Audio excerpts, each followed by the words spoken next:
Bismillahirrahmanirrahim. Alhamdulillahi Rabbil Alamin. Hamdan kathiran tayyiban mubarakan fih kama yuhibbu Rabbuna wa yarda. Allahumma salli ala Sayyidina wa Nabiyyina Muhammadin wa alihi at-tayyibin wa sahabatihi al-ghurril mayamin wattabi'ina lahum bi ihsanin ila yaumiddin. Assalamu alayka ya Rasulullah. Assalamu alayna wa ala ibadillahis salihin. Wassalamu alaikum ayuhal ikhwatul mu'minun wal akhwatul mu'minat wa rahmatullahi wa barakatuh. Alhamdulillah wa syukrulillah atas nikmatnya yang Allah limpahkan kepada kita semua, baik yang lahir maupun yang batin, baik yang kita ketahui maupun yang tidak kita ketahui. Semoga Allah menyempurnakan nikmatnya atas kita semua dalam kehidupan dunia ini maupun dalam kehidupan akhir nanti. Tema kita pada pagi hari ini, kemerdekaan dalam perspektif Al-Quran. Banyak dari kita para jamaah sekalian tidak menyadari akan kemuliaan yang Allah anugerahkan atas kita semua. Kemuliaan yang Allah anugerahkan atas kita ini lebih besar, lebih agung hadirin sekalian, dari apa-apa yang Allah Subhanahu wa Ta'ala berikan kepada makhluk-makhluk yang lain. Allah Subhanahu wa Ta'ala titipkan amanat kepada kita semua yang tidak mampu untuk dipikul oleh langit maupun bumi, termasuk gunung-gunung. Pada ayat-ayat terakhir dari suratul Ahzab, Allah menjelaskan hakikat ini dengan jelas dan terang. A'udzu billahi minasyaitonir rajim. Inna aradnal amanata 'alas samawati wal ardi wal jibal. Kita semua merupakan keluarga besar. Untuk keselamatan kita tak mungkin tanpa kita bersama-sama dan bersatu untuk meraih keselamatan dan kemuliaan tersebut.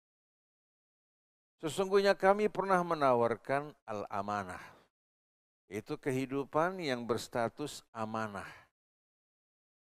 Allah berikan kita pilihan untuk mengelola diri kita dan kehidupan kita di atas muka bumi.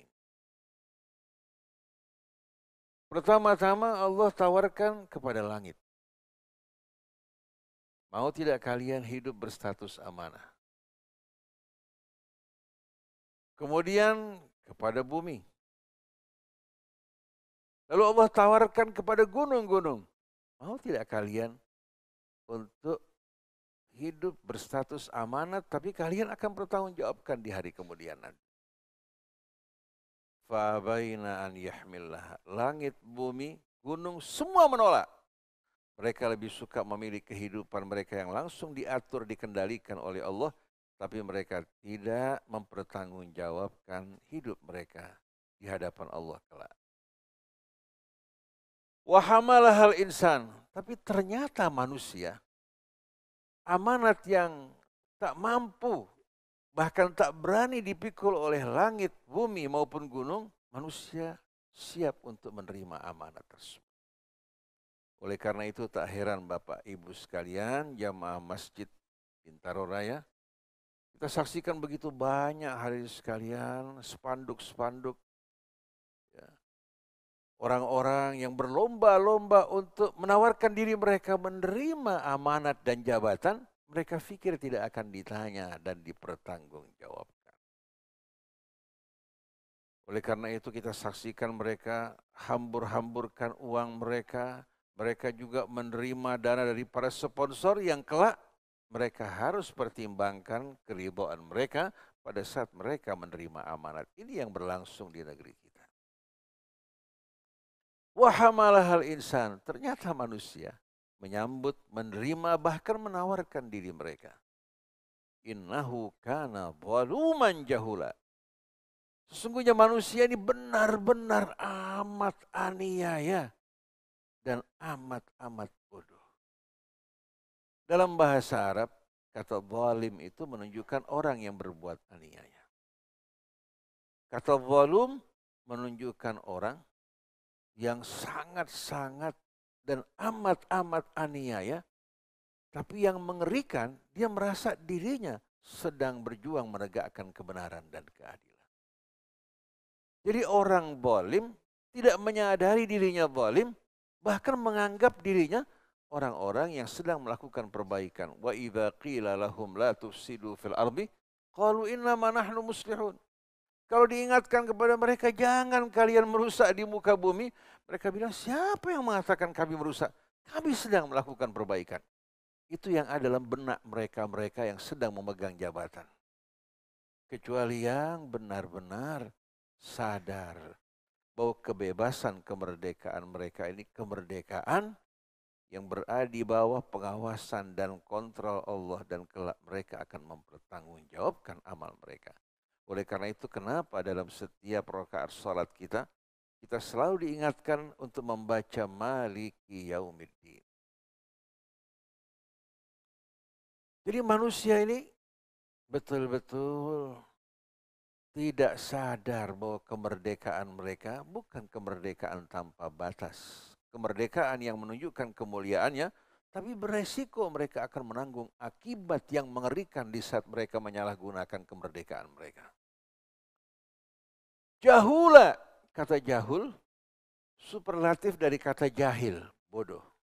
Cuma bedanya jahul dengan jahil, kalau orang jahil tahu dirinya bodoh mau belajar. Tapi kalau jahul sudah bodoh, merasa dirinya paling pintar dan serba tahu. Bahaya nggak hadirin sekalian kalau orang sakit, tidak merasa sakit, malah merasa dirinya paling sehat. Ini biasanya orang-orang seperti ini, orang-orang yang berada di rumah sakit jiwa. Kalau kita tanya, kamu sehat? Saya sehat. Dia tidak merasa dirinya tidak waras. Tapi kalau orang yang waras, di saat dia sakit, dia merasa, di saat dia bodoh, dia belajar. Tapi orang ini luar biasa. Sudah berbuat aniaya, ya, ternyata merasa diri mereka paling adil. Sudah bodoh, merasa diri mereka paling pintar. Kalau seandainya hari ini sekalian seorang ditawarkan satu batang emas. Kemudian di sampingnya ada kayu biasa. Ternyata yang dipilih kayu bukan emas. Kira-kira orang ini bodoh apa tidak? Luar biasa hadirin sekalian. Kemudian ditawarkan api dengan emas, dia pilih api. Begitu juga manusia. Ketika diturunkan ke bumi, Allah berikan mereka akal. Allah Subhanahu wa ta'ala ajarkan mereka pengetahuan. Turunkan kitabnya, utus rasulnya. Ternyata dia menolak untuk mengikuti petunjuk Allah. Dia lebih suka mengikuti hawa nafsunya. Dia beranggapan dirinya dengan ilmunya, dia akan mampu memecahkan seluruh problema hidup. Jangankan mengatur orang lain. Untuk mengatur dirinya dia tidak berdaya. Nah, bagaimana kalau seandainya manusia membuat aturan-aturan tanpa petunjuk, tanpa penerangan cahaya dari Allah Subhanahu wa ta'ala untuk mengatur sesama manusia. Kira-kira aturan yang dibuat manusia penuh dengan kepentingan apa tidak? Oleh karena itu, inilah perbedaan yang datang dari Allah, pencipta kita semua. Yang menciptakan kita dari asal-usul yang sama. Ayah ibu yang sama. Tidak ada keutamaan bagi seseorang dan kemuliaan. Ini sebetulnya tanggung jawab, motivasi baginya untuk berbuat lebih baik. Tapi kalau dia menyalahgunakan, maka nasibnya amat mengerikan di hari kemudian. Sebagai contoh, Bapak Ibu sekalian, ketika Allah perintahkan kepada Nabi Nuh untuk mengumpulkan sepasang dari setiap binatang, kita bisa bayangkan bagaimana bahteranya yang besar. Kemudian Allah perintahkan juga untuk membawa ahlinya. Untuk membawa ahlinya. Begitu Nuh mengumpulkan yang Allah perintahkan, ternyata hadirin sekalian sang anak bersama istri. Istri jelas dia dari pertama ingkar. Anaknya ditawarkan oleh sang ayah untuk naik ke bahtera. Ya bunayyarkam ma'ana. Wahai anakku, naik ke dalam bahtera bersama kami. Wala takum ma'al kafirin. Jangan kamu termasuk dari orang-orang kafir. Jawaban dia, qala sa'awi ila jabalin ya'simuni minal ma'. Saya akan lari, ya, bernaung di atas puncak gunung yang melindungi saya dari api. Sang ayah mengatakan, qala la 'asimal yauma min amrillahi illa man rahim. Wahai anakku, tidak mungkin ada yang mampu menolong kamu dari azab Allah kecuali yang masuk dalam rahmatnya. Si anak tetap menolak. Wahala bainahumal mauju fakana minal mughraqin. Waktu datang gelombang menyapu anaknya di depan sang ayah yang telah berdakwah 950 tahun. Ternyata Allah hancurkan. Bagaimana perasaan sang ayah? Nuh langsung mengangkat tangannya. Qala rabbi inna ibni min ahli wa inna wa'dakal haq. Wahai Tuhanku, anakku ini bagian dari ahliku dan janjimu janji yang hak untuk menyelamatkan keluargaku.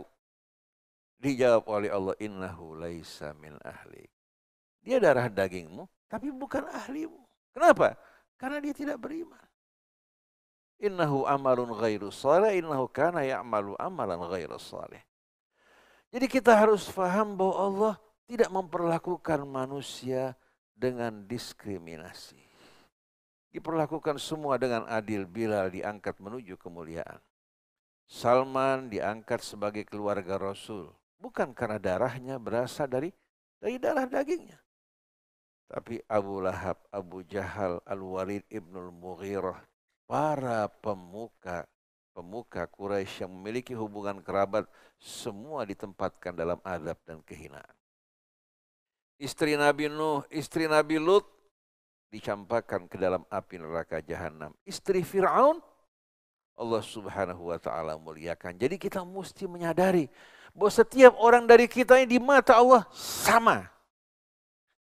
Sebagaimana sabda Rasul, ya ayyuhan nas, pada peringatan haji beliau yang terakhir. Inna rabbakum wahid. Tuhan kalian yang menciptakan kalian, yang mengasuh kalian, satu. Tuhan yang Maha Esa. Wa inna abakum wahid, ayah kalian juga sama dan satu. La fadla li arabiyyin ala ajami, wala li ajami ala arabi, wala li abyad ala ahmar, wala li ahmar ala abyad, illa bittaqwa. Inna akramakum indallahi atqakum.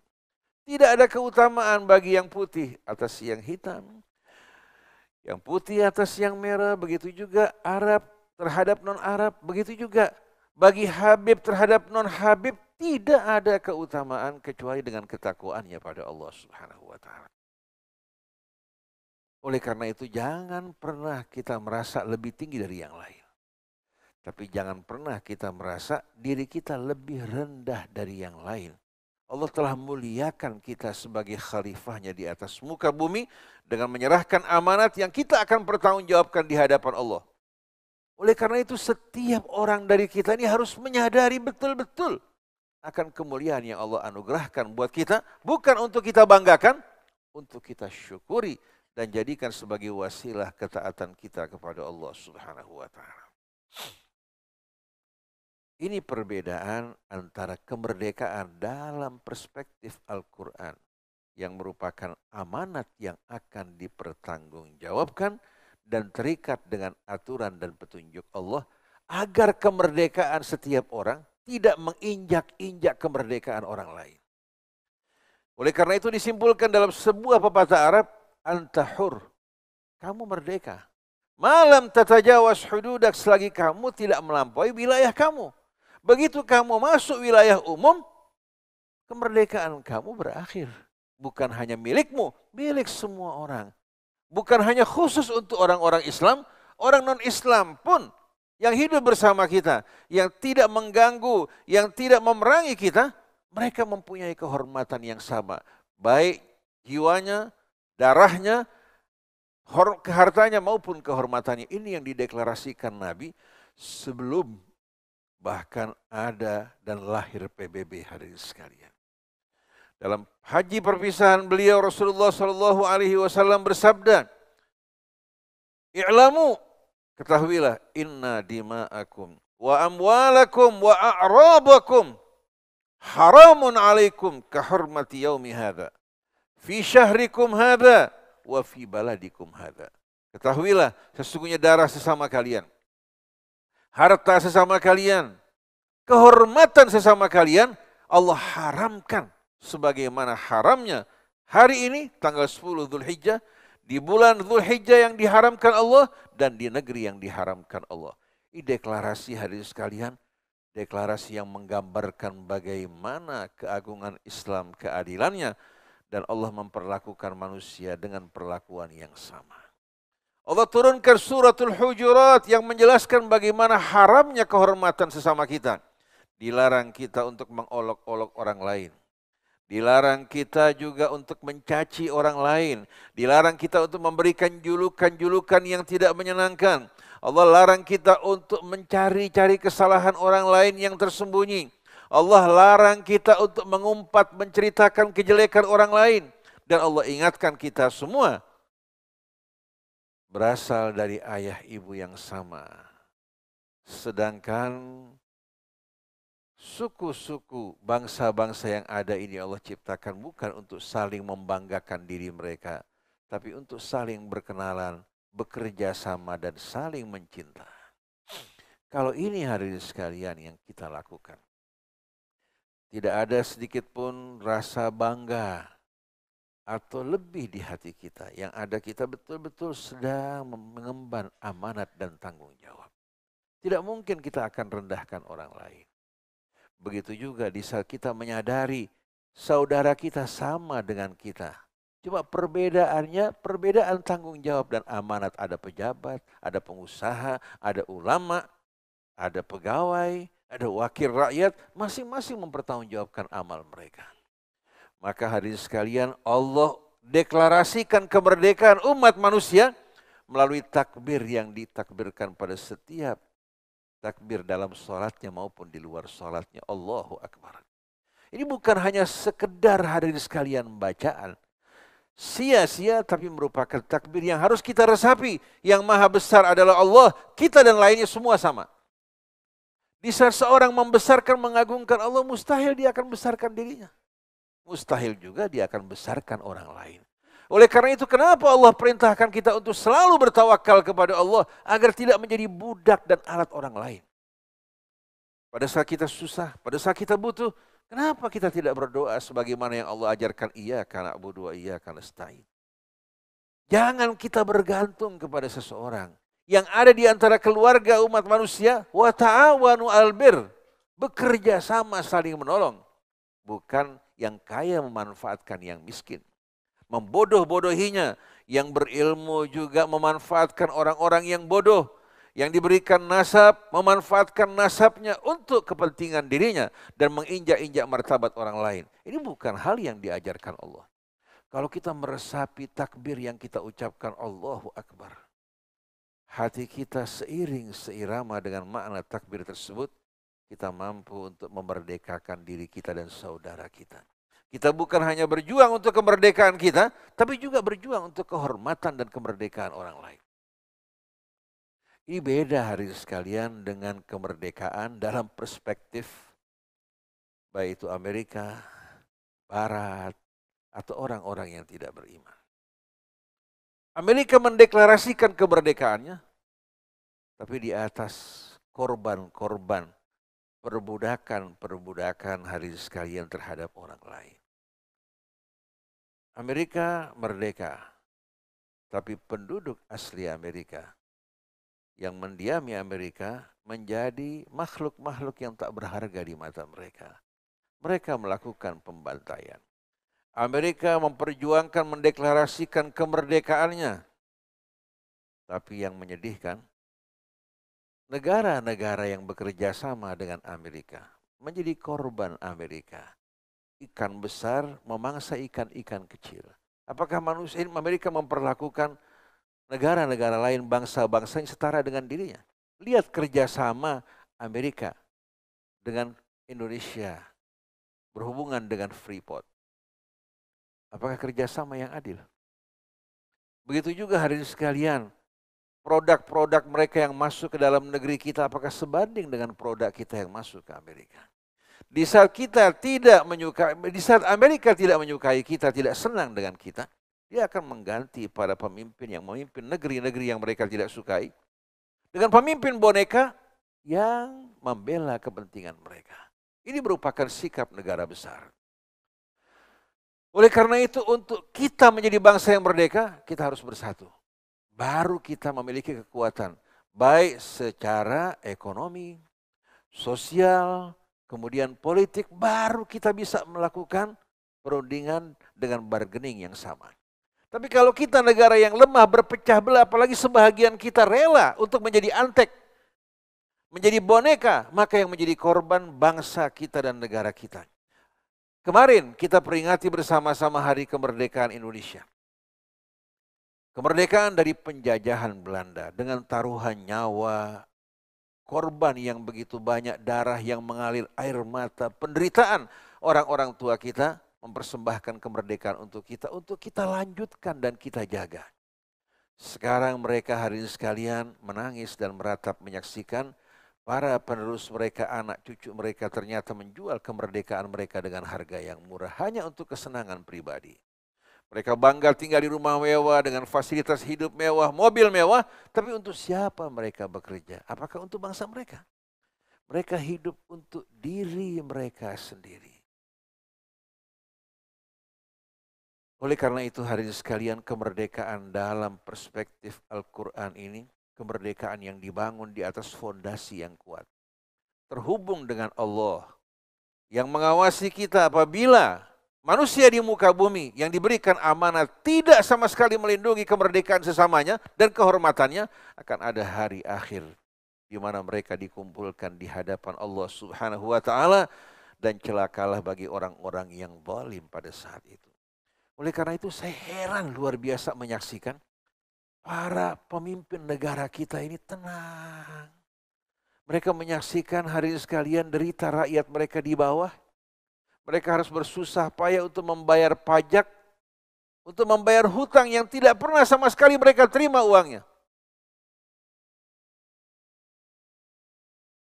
Ternyata hari ini sekalian mereka bisa tidur, bisa bersenang-senang di atas penderitaan rakyat. Padahal kita merupakan bangsa yang merdeka.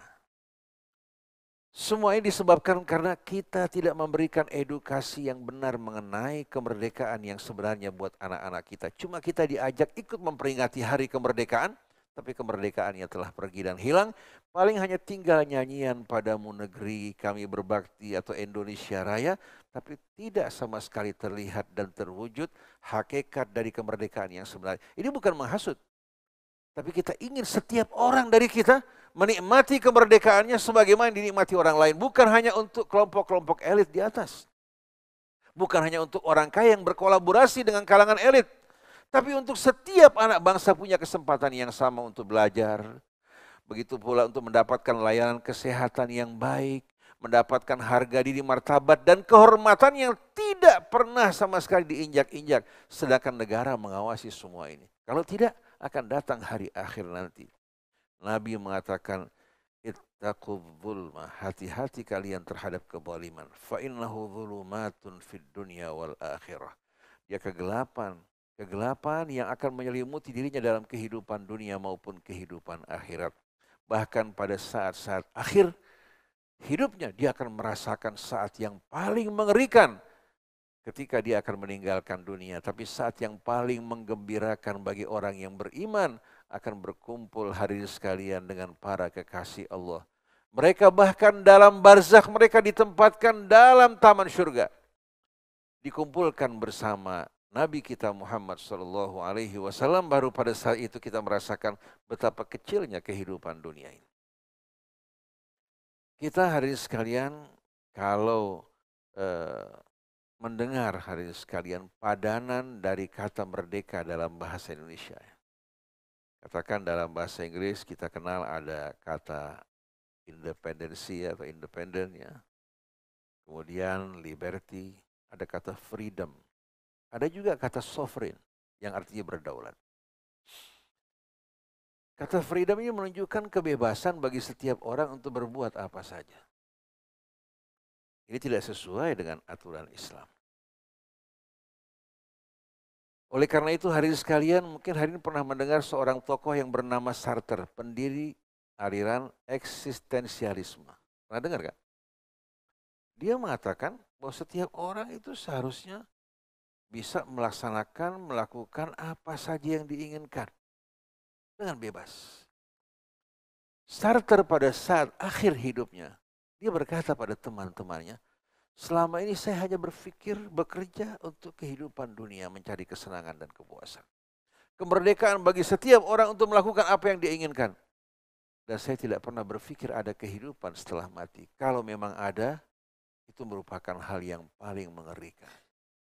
Dia meninggal dunia dalam keadaan yang penuh ketakutan. Sedangkan kata liberty sebetulnya berasal dari sebuah patung yang dihadiahkan pemerintah Prancis untuk Amerika. Karena ada simbiosis mutualisme antara Prancis dan Amerika sebagai lambang kemerdekaan yang tidak memiliki makna apa-apa hadirin sekalian. Adapun kata independen, apakah betul Amerika sebagai negara independen? Rakyat Amerika terjajah hadirin sekalian di bawah penjajahan Zionis. Sampai saya ingat salah satu wakil partai dari Partai Republik dalam sebuah wawancara di TV Al Jazeera, dia mengatakan dulu saya pengagum Zionis. Tapi belakangan saya menyadari ternyata wakil-wakil rakyat di Partai Republik maupun Demokrat semua digaji oleh pihak Zionis. Hingga keputusan mereka selalu berpihak kepada Zionis.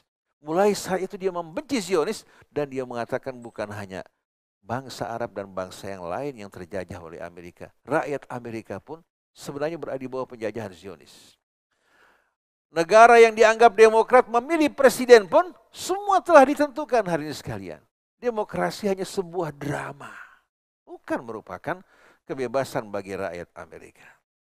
Oleh karena itu ketika sebagian berdemo menentang kebiadaban Zionis, dari mahasiswa yang hampir diwisuda, langsung diwatalkan, bahkan dikeluarkan dari sekolah. Ini kemerdekaan ala Amerika. Semua penuh kepalsuan.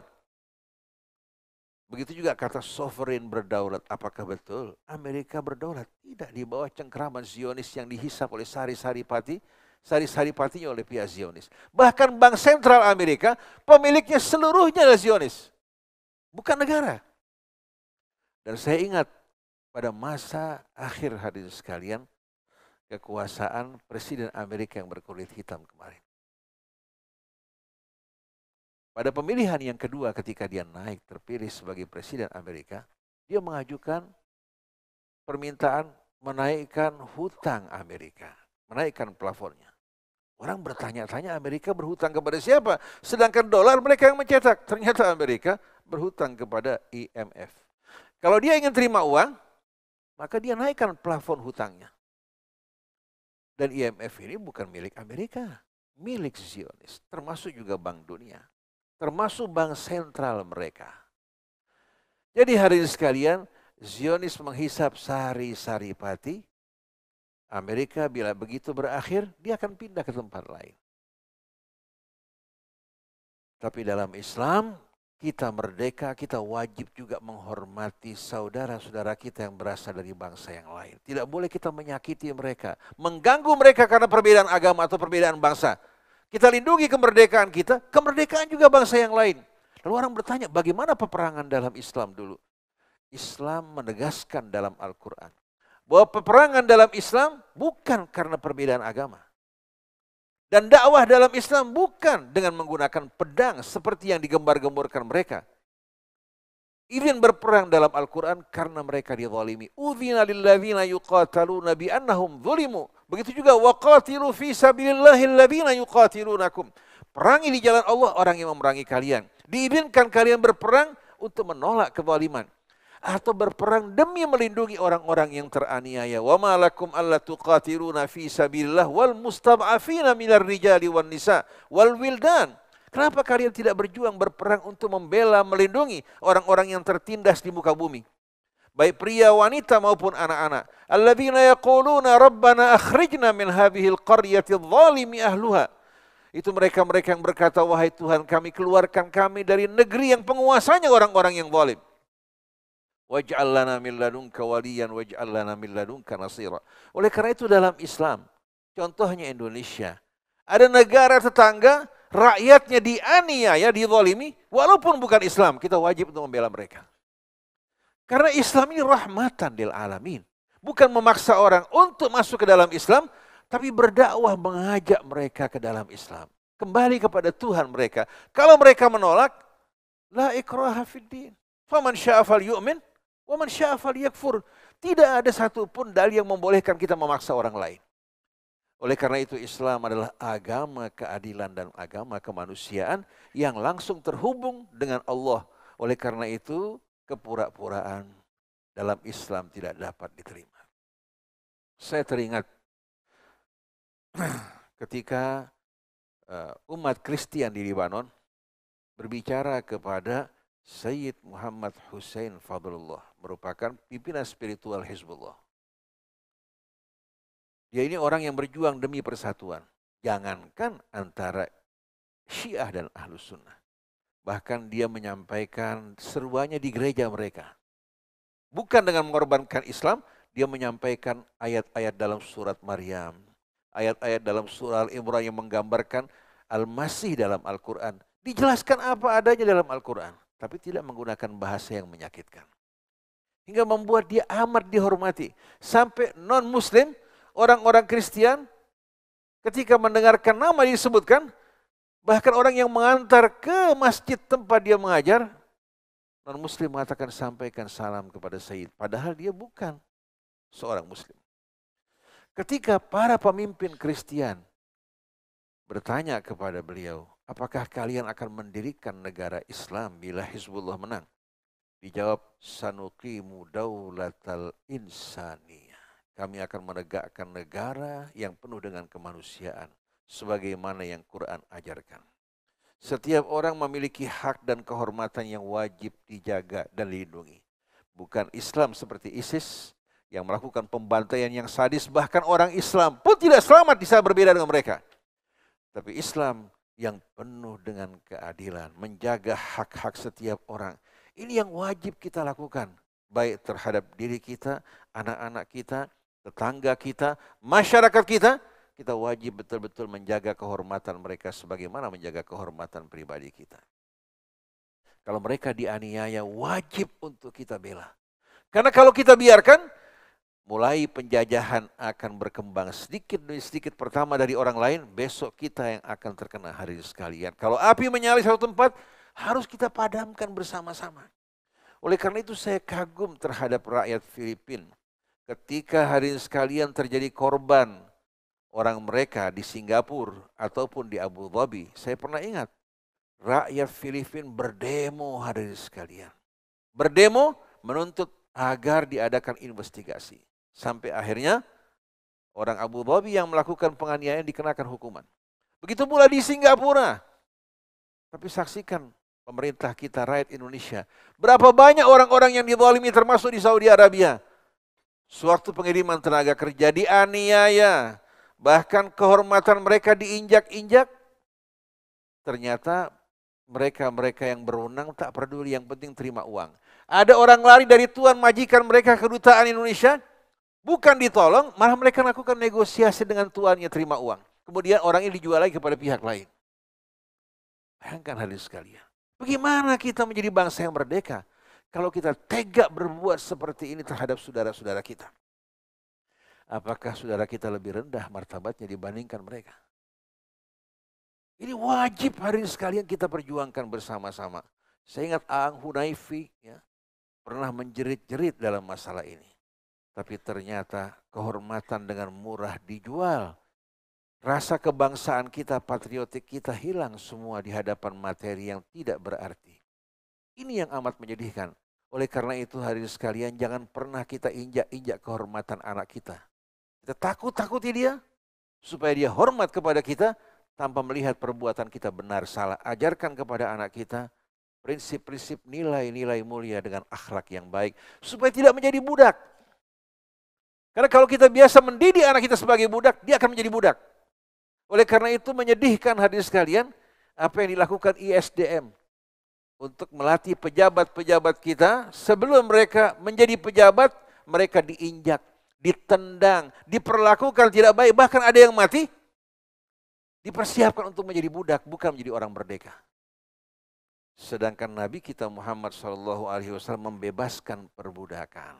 Islam juga mengarah ke sana. Kemana hari sekalian? Sudah waktu yang sore hampir terbenam matahari, kita masih hanyut. Bahkan menikmati perbudakan, kita beranggapan bahwa kita ini merupakan manusia yang merdeka. Kalau betul-betul bangsa kita bersatu, berpegang teguh kepada asas kehormatan manusia, tidak mungkin ada pemimpin yang zalim berani berbuat semau-maunya. Kenapa? Rakyat hidup. Rakyatnya merdeka. Rakyat tahu dia punya hak. Di samping kewajiban dia tahu haknya. Tapi yang terjadi pada saat ini, dia hanya diberitahukan kewajibannya. Bahkan lebih daripada yang wajib, sedangkan haknya dia tidak tahu. Oleh karena itu kita ingin, dalam menyikapi kebijakan pemerintah yang akan datang, rakyat terbuka matanya, menyadari kehormatannya, harga dirinya, dan jangan hanya membela di saat haknya dipenuhi, tidak peduli terhadap hak orang lain, tapi bersama-sama kita bela martabat rakyat kita. Agar negeri kita betul-betul menjadi negara yang berdaulat dalam arti yang sebenarnya. Merdeka dalam arti yang sebenarnya, sebagaimana yang diajarkan Al-Quran. Coba tunjukkan dalam Al-Quran, ada tidak satu ayat yang merendahkan manusia? Ya ayyuhan nas, inna khalaqnakum min dzakarin wa untha wa ja'alnakum syu'uban wa qabaila lita'arafu inna akramakum indallahi atqakum. Walaqad karramna bani Adam wa hamalnahum fil barri wal bahri wa razaqnahum minat thayyibat wa faddalnahum ala katsirin mimman khalaqna tafdila. Sebagai penutup para jamaah sekalian, saya teringat ketika sebagian ikhwan berangkat ke Singapura tinggal di Bukit Timah. Kalau bicara Indonesia dan Singapura, sebetulnya Indonesia ini jauh lebih penuh kehangatan. Tinggal di Bukit Timah, di sebuah rumah, ya, bukan apartemen, rumah. Kebetulan orang Indonesia kan biasa suka ribut. Ribut dalam rumah, nyetel musik sambil berjoget-joget. Gak lama kemudian datang polisi ketok pintu mereka. Begitu polisi melihat orang Indonesia, langsung dia mengatakan, kami berikan peringatan buat kalian. Kalau kalian warga Singapura, kami sudah tangkap. Bawa ke jail. Kalian bebas berbuat apa saja di rumah kalian, tapi jangan langgar hak tetangga kalian. Mereka merasa malu hari ini sekalian. Merasa malu luar biasa. Belajar adab dari Singapura. Di sebelah rumah saya dulu, ada musola. Kebetulan rumah kita di dekat pinggir kali, di daerah Cawang, yang sering kebanjiran pada saat itu. Di sebelahnya ada musola. Speaker itu pas depan jendela kita. Subhanallah, pada saat tarhim, pada saat apa saja itu suara mendayu-dayu hadirin sekalian. Anak kita yang sakit, tetangga-tetangga, saya sampaikan, tolong atur supaya speaker diangkat ke atas dan jangan digunakan secara sembarangan. Dia tanya, duluan mana? Rumah bapak apa musola?